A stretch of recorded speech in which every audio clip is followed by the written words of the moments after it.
জীবনে যত বড় মনের মানুষ হবে ঠিক ততটাই বুঝতে পারবে কোনো কিছু নিয়ে তর্ক করার থেকে নীরব থাকাই অনেক শ্রেয়।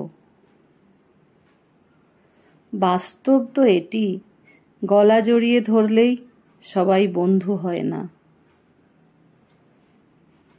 শুধুমাত্র পরিশ্রম আপনাকে কখনোই সফলতা দেবে না।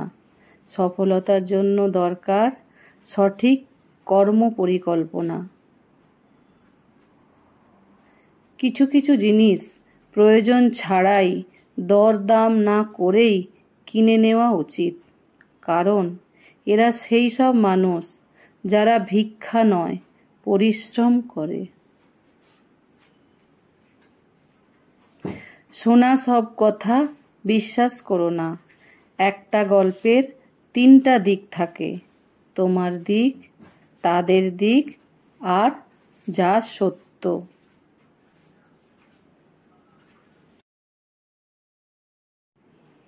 চিরন্তন কিছু সত্য কথা। বেশি কথায় মুখ নষ্ট, বেশি আদরে সন্তান নষ্ট, বেশি লোভে জীবন নষ্ট, বেশি নুনে তরকারি নষ্ট, অতি অহংকারে মানুষ নষ্ট, বেশি সন্দেহে সম্পর্ক নষ্ট।